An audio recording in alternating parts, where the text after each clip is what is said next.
नमस्कार। कैसे हैं आप सभी। मैं हूं डॉक्टर दिलीप और आज का जो टॉपिक है वो है तारा सिद्धांत के आधार पर हम किस तरह निकालते हैं गोचर का फल। इस महीने का फल जो आएगा आपकी राशि के लिए उसको हम तारा सिद्धांत के आधार पर कैसे देखें। राशि के आधार पर, लग्न के आधार पर जो हम देखते हैं वो तो देखेंगे ही।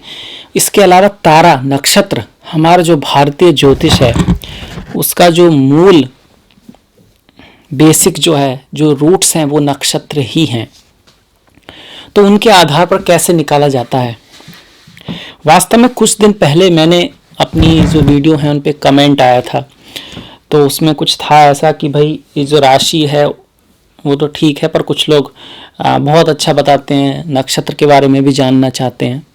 तो मैंने सोचा क्यों ना, भले ही कुछ लोग हों, क्योंकि ज़्यादातर लोग राशि के अकॉर्डिंग, लग्न के अकॉर्डिंग ही फेमस जो हुआ है देखते हैं, पर ये भी बहुत सही, एक्यूरेट और एक ऐसी तकनीक है जो हमको देखनी ही चाहिए।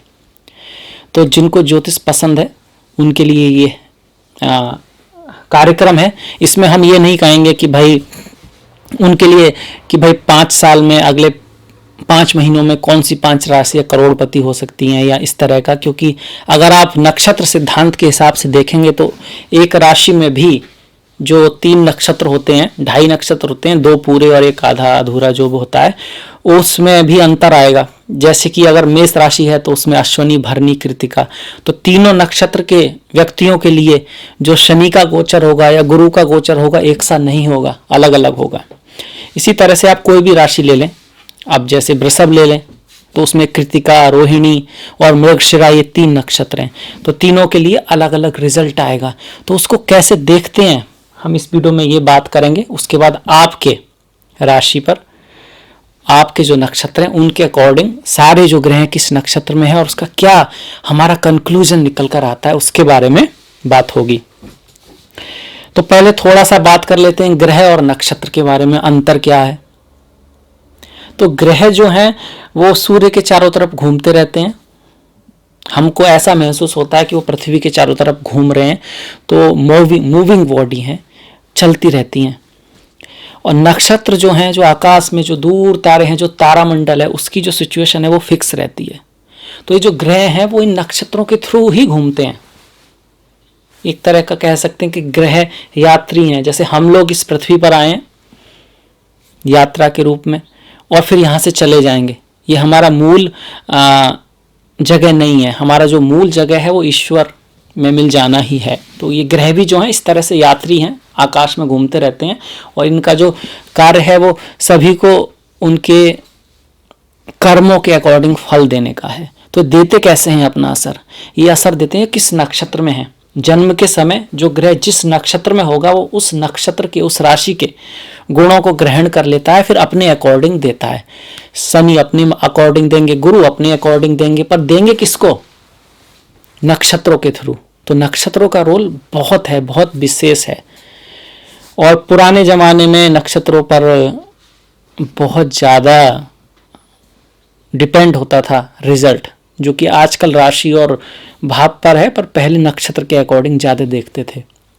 तो चलिए बात करते हैं इन 27 नक्षत्रों की। कुछ लोग 28 भी हैं बोलते हैं, उसमें अभिजीत को शामिल करते हैं, हम यहाँ 27 लेके चल रहे हैं। तो 27 नक्षत्र हैं हमारे और हर एक ग्रह को 3 नक्षत्रों से जोड़ा गया है, 3 नक्षत्रों से जोड़ा गया है और अलग अलग महादशा में नक्षत्र बदल जाते हैं। पर विषमोत्तरी महादशा सर्वमान्य है, 120 साल की है और सभी के लिए लागू होती है। तो इस महादशा में जिन नक्षत्रों से जिस ग्रह को जोड़ा गया है उसका एक विशेष महत्व है। जैसे कि सूर्य हैं तो उनके 3 नक्षत्र हैं, कृतिका, उत्तरा फाल्गुनी, उत्तरा आषाढ़ा, 3 नक्षत्र हैं उनके। चंद्रमा है, उनके भी 3 नक्षत्र हैं, रोहिणी, हस्ता, श्रवणा। मंगल है, उनके भी 3 नक्षत्र हैं, मृगशिरा, चित्रा, धनिष्ठा। इसी तरह से आपके राहु के भी 3 नक्षत्र हैं, आर्द्रा, स्वाति, शतभिषा। तो हर ग्रह के 3-3 नक्षत्र हैं। राहु के पास गुरु के भी 3 नक्षत्र हैं, आपका पुनर्वसु, विशाखा, पूर्व भाद्रपदा। और गुरु के बाद आपके जो शनि है उनके भी 3 नक्षत्र हैं, पुष्या, अनुराधा और उत्तरा भाद्रपदा।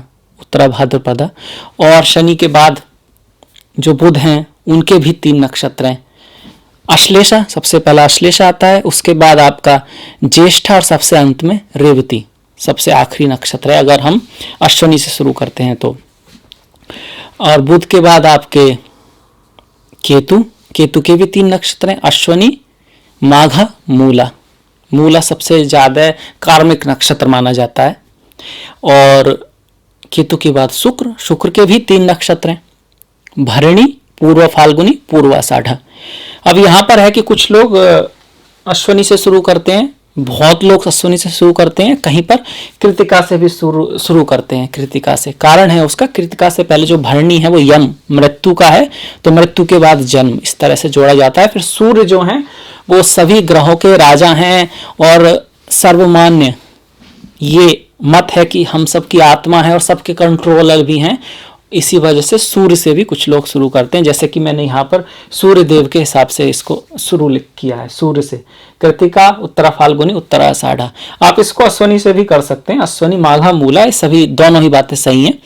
एक बात दूसरे का विरोध नहीं करती है ज्योतिष में, दोनों ही बातें होती हैं। यहाँ पर ही थोड़ा संशय आता है, इसी वजह से ये जो विषय है थोड़ा सा समझने में शुरुआत में मुश्किल होती है कि मनुष्य की बुद्धि यह कहती है कि अगर रोशनी है तो वहां अंधेरा कैसा, पर भगवत गीता कहती है कि रोशनी भी मैं ही, अंधकार भी मैं ही हूं, निर्वाण भी मैं ही हूं, विनाश भी मैं ही हूं।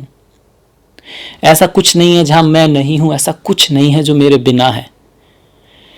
मैं शब्दों से परे हूं, मैं अंकों से परे हूं। मतलब कि ना तो शब्दों में उसको समझा जा सकता है, ना कि अंकों में। ये कह देना एक हूं तो भी गलत, ये कह देना कि अनंत हूं तो भी गलत। तो इस तरह से कुछ ज्योतिष भी है कि दोनों ही बातें सही होती हैं। इसी तरह से वो समझ में भी आने लगता है, कविता की तरह, कविता की तरह।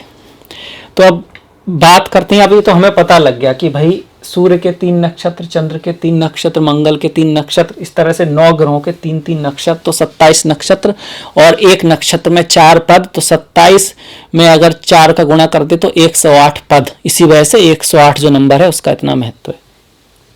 अब एक एग्जाम्पल ले लेते हैं, आपकी राशि के लिए नहीं, ओवरऑल कैसे देखते हैं। जैसे कि आजकल जो शनि है वो उत्तराषाढ़ा नक्षत्र में चल रहे हैं, तो उत्तराषाढ़ा नक्षत्र किसका होगा? सूर्य का होगा।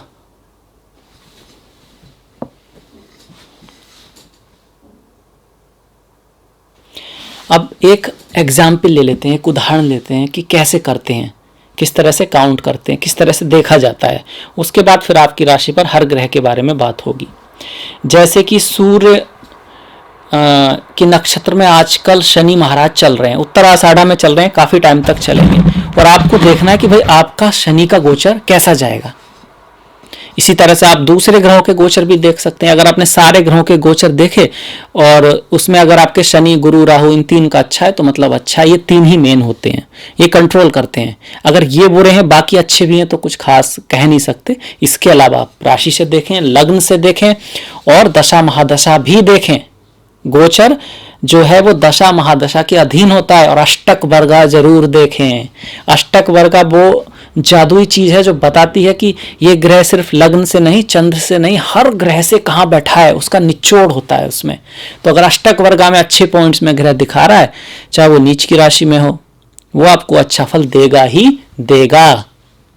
तो अब चलो इसको देखते हैं, नक्षत्र सिद्धांत को थोड़ा समझ लेते हैं।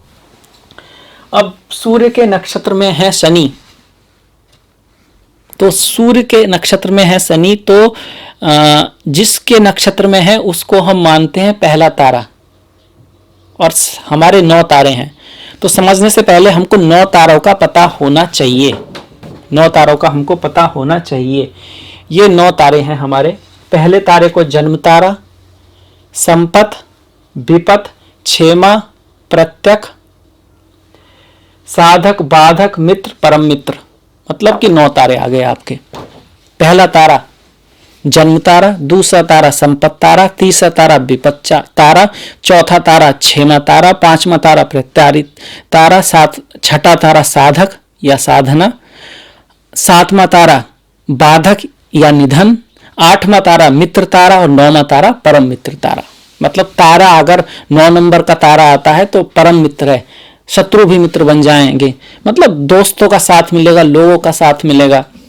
इसी तरह से अगर 7वां तारा जो बाधक है, निधन है, तो ऐसा नहीं है कोई मर जाएगा, मृत्यु हो भी सकती है, पर यह सिर्फ यही है कि ऑब्स्टेकल आएंगे, चीजें इतनी आसानी से नहीं होंगी उस नक्षत्र के लिए।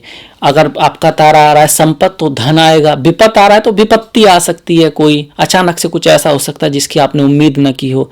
कल्याण का तारा है तो ज्ञान आएगा, पैसे का इतना नहीं है पर ज्ञान आएगा, खुशी रहेगी घर में, कुछ अच्छी बात हो सकती है। प्रत्यारी में आप अपने आप को बंधा पाएंगे, किसी चीज़ों कुछ करना चाहेंगे पर हो नहीं पाएगा। साधक में सक्सेस आएगी, कोई फुलफिलमेंट होगा। तो इस तरह से हर तारे का एक रोल है। तो हमको 9 तारे पता लग गए कि ये 9 तारे होते हैं, हर एक तारे का हमको अर्थ भी पता लग गया। आप वीडियो को पॉज करके लिख, जिसको नहीं आता लिख के उनके नाम याद कर सकते हैं, 9 ही हैं, ज़्यादा नहीं है। तो अब हमको देखना है शनि के बारे में। तो शनि है सूर्य के नक्षत्र में, तो सूर्य को मान लेंगे जन्म तारा, सूर्य को मान लेंगे जन्म तारा। तो ये जो क्रम है ये भी हमें याद होना चाहिए। ये जो क्रम है सूर्य, चंद्र, मंगल, राहु, गुरु, शनि, बुध, केतु, शुक्र, इसी क्रम में महादशाएं होती हैं। कुछ लोग इसको केतु से देखते हैं, केतु, शुक्र, सूर्य, चंद्र, मंगल, राहु, गुरु, शनि, बुध, बुध पे खत्म करते हैं। मैंने यहाँ सूर्य से किया है, सूर्य देव को प्रथम मानते हुए उनको ज्यादा महत्व देते हुए सूर्य से शुरू किया है। तो अब देखा हमने कि भाई सूर्य के तारे में शनि है, तो सूर्य को मान लेंगे जन्म तारा। इसके बाद देखेंगे कि हमारे जन्म का तारा कौन सा है। अब जैसे किसी का जन्म हुआ है कृतिका नक्षत्र में, तो उसका तारा और शनि का तारा एक हो गया, वही हो गया, सूर्य का तारा ही हो गया। तो इसका मतलब हुआ जन्म तारा आ गया उसका। क्या आ गया उसका? जन्म तारा आ गया, एक ही आ गया ना।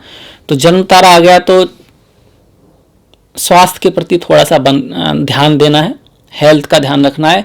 जितनी मेहनत करेंगे उतना आपको रिजल्ट मिलेगा। जन्म तारा ना तो ज़्यादा बुरा है ना ही अच्छा है, पर चूंकि शनि जो सूर्य के शत्रु हैं तो थोड़ा हेल्थ का ध्यान रखना है। अब किसी का तारा, जैसे कि एग्जाम्पल पे ले लेते हैं हम, आपका पुष्या में जन्म हुआ है, किसी का पुष्या में जन्म हुआ है, तो पुष्या तो आपका शनि है। तो अब शनि से सूर्य तक गिनना है हमें, तो पीछे नहीं जाएंगे, ऐसे गिनेंगे जैसे शनि से गिनेंगे 1 2 3 4 5, 5वां तारा आ गया। तो 5वां तारा क्या था हमने गिने थे, देखिए पहला जन्म तारा, दूसरा संपत्ति, तीसरा विपत्ति, चौथा क्षेमा, 5वां प्रत्यक। प्रत्यक आ गया आपका। प्रत्यक का क्या मतलब होता है कि चीजें आसानी से नहीं होंगी, आप बंधन फील करेंगे, आप करना तो चाहेंगे पूरा हो नहीं पाएगा, ये सब चीजें आ गई। तो अगर किसी का पुष्या में जन्म हुआ है, तो कर्क राशि में अगर पुष्या में जन्म हुआ है तो उसके लिए ऐसा रिजल्ट आएगा। अब दूसरा कोई ले लें, अब जैसे किसी का हुआ है आपका आर्द्रा में, नहीं अच्छा लेते हैं कोई यार, किसी का हुआ है अश्लेषा में हुआ है जन्म, अश्लेषा बुध के जो नक्षत्र हैं, तो अश्लेषा तो बुध से गिनेंगे सूर्य तक, बुध, केतु, शुक्र, सूर्य, चौथा नंबर आ गया, चौथा तारा आ गया। तो कौन सा है चौथा तारा? पहला तारा जन्म तारा, संपत, विपत, क्षेमा, कल्याण, तो कल्याण होगा उसका, कल्याण होगा, अच्छी चीजें होंगी, कुछ खुशखबरी मिलेगी, कोई कार्य लग सकता है, कोई काम जो शुरू हुआ है उसमें थोड़ा लाभ होगा। तो इस तरह से काउंट करते हैं। तो मुझे आशा है आपको अच्छा लगा होगा, पसंद आया होगा ये, और आपको अच्छा लग रहा हो, पसंद आ रहा हो तो प्लीज़ सब्सक्राइब कीजिएगा, प्लीज़ लाइक कीजिएगा। मैंने डिस्क्रिप्शन में अपने फेसबुक और इंस्टाग्राम का लिंक भी दिया है, आप फॉलो भी कर सकते हैं। और इसके साथ इसके बाद हम आपकी राशि के बारे में बात करेंगे कि ये आपकी राशि, ये आपके 3 नक्षत्र हैं, तो इनमें से किस में आपका जन्म हुआ है, तो क्या आपका रिजल्ट रहेगा मई के महीने में, कौन कौन से ग्रह किस किस तारे में पड़ते हैं। आइए बात करते हैं अब आपकी राशि के बारे में। आपकी राशि वृषभ राशि है, उसमें 3 नक्षत्र हैं, कृतिका, रोहिणी, मृगशिरा। अब तीनों नक्षत्रों के जो फल होगा वो अलग अलग होगा। राशि से आपने देख लिया उसके अकॉर्डिंग, उसके बाद फिर नक्षत्रों का एक अपना फल होता है, उसके अकॉर्डिंग ही डिसाइड होता है, तो हम वो देखते हैं। अब यहाँ पर देखिए, ये मैंने लिख दिया है रोहिणी नक्षत्र। अगर आपका रोहिणी है तो मतलब इसके अकॉर्डिंग फल होगा। रोहिणी, मृगशिरा और कृत्तिका, तीनों ही जो नक्षत्र हैं वो वृषभ में आते हैं। कृत्तिका का पहला जो पदा है वो मेष में आता है, बाकी के 3 जो पद हैं वो वृषभ में आते हैं। तो जो पदा राशि में चला गया है, मेष राशि में, उसमें और इन पदों में जो रिजल्ट आएगा उसमें थोड़ा सा अंतर होगा।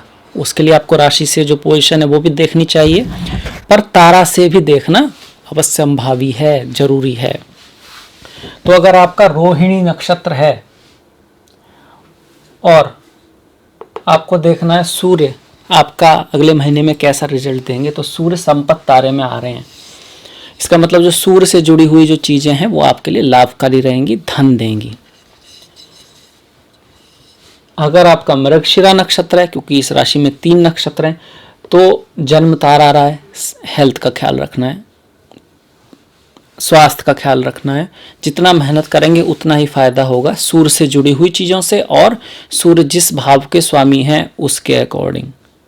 जैसे कि आपके में 4थे भाव के स्वामी आ गए सूर्य, तो माता से, मातृभूमि से, आसपास के जो दोस्त हैं उनसे, तो जो मृगशिरा वाले हैं उनका मतलब ठीक ठीक है। अगर कृतिका है तो विपत्ति आ रहा है, तो प्रॉब्लम आ सकती है, विपत्ति आ सकती है कोई।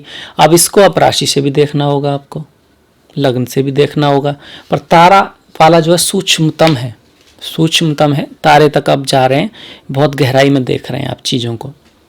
एक ही राशि के लोगों का अलग अलग तारे से अलग अलग रिजल्ट आएगा, या कहिए तारों की महत्वता बढ़ जाती है, नक्षत्र की महत्वता बढ़ जाती है। क्योंकि रोहिणी नक्षत्र चंद्र का नक्षत्र है, तो जितने भी चंद्र के नक्षत्र हैं, रोहिणी, हस्ता, श्रवणा, उनके लिए जो सूर्य हैं उनका ऐसा रिजल्ट आएगा, आप ऐसे भी कह सकते हैं। तो अपना दोनों का ही महत्व है। अगर आप बात करें मंगल की, तो रोहिणी नक्षत्र वालों के लिए मंगल जो आ रहा है वो 6वां नक्षत्र में आ रहा है, 6वां तारे में आ रहा है। तो कल्याण होगा, अच्छी चीज़ें आएंगी, कुछ शुभ चीज़ें आएंगी, शुभ बातें होंगी। किससे? आपके मंगल से जुड़ी हुई चीज़ों से, भाई से, बहन से, छोटे भाई से, पड़ोसी से। मृगशिरा वालों के लिए विपत्ति दिखा रहा है, विपत्ति आ रहा दिखा रहा है, तो संभल के रहना है। इस कोरोना के टाइम में वैसे भी थोड़ा आपको ज़्यादा संभल के रहना है। और फिर ये देखना होगा मंगल आपके किन भावों के स्वामी हैं, उसके अकॉर्डिंग आप तैयारी करेंगे। जैसे कि आपके सप्तम के स्वामी है तो पत्नी का ख्याल रखना है, पत्नी से कुछ झगड़ा वगड़ा हो सकता है। इस तरह से आपको चीज़ों को समझना होगा। खर्चा ज़्यादा से आ सकता है अचानक से, क्योंकि आपके 12वें भाव का जो स्वामी है वो मंगल बन रहे हैं। अगर हम कृत्तिका नक्षत्र की बात करें और मंगल का देखें तो उनके लिए प्रत्यक है, उनके लिए भी कुछ खास नहीं है। जिनका कृत्तिका नक्षत्र है, जिनका जन्म कृत्तिका नक्षत्र में हुआ है। अगर हम बात करते हैं राहु की, तो राहु रोहिणी वालों के लिए अच्छा है, धन देने वाले हैं, पैसा आएगा, अच्छी खबर आएगी, न्यूज आएगा, कुछ ना कुछ अच्छा होगा आपके साथ। पैसे भी धन के तारे में आ रहा है, दूसरा घर पड़ रहा है आपसे, तो पैसे के लिए, धन के लिए अच्छा है, जब तक कि वो मृगशिरा नक्षत्र में है। इसके बाद अगर हम बात करें मृगशिरा नक्षत्र वालों की, तो जो राहु हैं जन्म तारा में आ रहे हैं। सेहत का ख्याल रखें, हेल्थ का ख्याल रखें। जितनी मेहनत करेंगे उतना है, उससे थोड़ा कम भी हो सकता है। थोड़ा मेहनत ज़्यादा करें पर रिजल्ट मिलेगा। It's not a bad but it's not a good code, बीच बीच का कह सकते हैं आप। अगर आप कृत्तिका में हैं तो राहु विपत्त में दिखा रहे हैं, संभलने की जरूरत है, ध्यान से जाइए। किसी से लड़ाई झगड़ा मत कीजिए। कोई बात होती है तो उसे मान लीजिए, झगड़े में उलझेंगे तो नुकसान आएगा। बाहर वाले लोगों से, फॉरेनर से कोई बात ज़्यादा, किसी बात को बढ़ाएं नहीं। तो अगर आप ज़्यादा बात को नहीं बढ़ाएंगे, किसी से झगड़ेंगे नहीं, किसी को फालतू में गुस्सा अगर कभी आ भी रहा है तो उसे थोड़ा सा कंट्रोल कर लेंगे, तो उससे क्या होगा कि ये जो समय है वो आराम से निकल जाएगा। ऐसा नहीं है कि वो निकलेगा ही नहीं, बस जो होना है होके ही रहेगा, ऐसा नहीं होता है। आपका क्रियामान कर्म जो है वो अभी भी चल रहा है, आगामी कर्म उसके थ्रू अभी भी बन रहा है। तो आप थोड़ा सा शांत से रहेंगे, दिमाग से थोड़ा काम लेंगे, तो राहु के इस जो दिखा रहा है राहु कृत्तिका नक्षत्र के लिए, आप उसको मिटा सकते हैं, उसको बदल सकते हैं। आपकी किस्मत आपके हाथ है, आपने ही बनाई है, आप बना भी रहे हैं और आगे भी बनाएंगे, इस बात को याद रखिएगा। तो अगर पिछली आपने बनाई है और आज भुगत रहे हैं, तो आज अगर बनाएंगे तो आप कल उसका अच्छा फल भी भुगतेंगे। अगर हम बात करें गुरु के नक्षत्र की, तो गुरु सूर्य के नक्षत्र में है, उत्तराषाढ़ा, और शनि भी सूर्य के नक्षत्र में है। तो जो रोहिणी है, जिनका जन्म रोहिणी नक्षत्र में हुआ है, उनके लिए सूर्य और शनि दोनों ही परम में आ रहे हैं, परम मित्र में आ रहे हैं, तो अच्छा रिजल्ट आने वाला है। लोग आपकी बात मानेंगे, आपकी दोस्ती बढ़ेगी, लोगों से दुश्मन भी दोस्त बन जाएंगे, या कह सकते हैं कि संबंध सुधरेंगे। और जब संबंध सुधरते हैं, वो लोग आपकी हेल्प करेंगे, तो उनकी हेल्प से कहीं आप आगे भी बढ़ेंगे, धन का भी लाभ होगा और कोई अच्छी खबर भी आएगी। मृगशिरा वालों के लिए भी गुरु और शनि दोनों ही मित्र में आ रहे हैं, तो बहुत अच्छा है। मृगशिरा वालों के लिए भी मित्र का है। अब ये देखना होगा क्या क्या अच्छा होगा। भाई गुरु का है तो गुरु से, बड़े भाई से, बुजुर्गों से। शनि है तो बूढ़े लोगों से, कर्मचारियों से। शनि जिन भावों को आपको आपकी स्वामी में, आपकी कुंडली में स्वामी है, उन भावों से ये सब बातें देख सकते हैं आप। जैसे कि आपकी कुंडली में जो शनि है 9 और 10, नवम दसम भाव के स्वामी है, कारक हैं।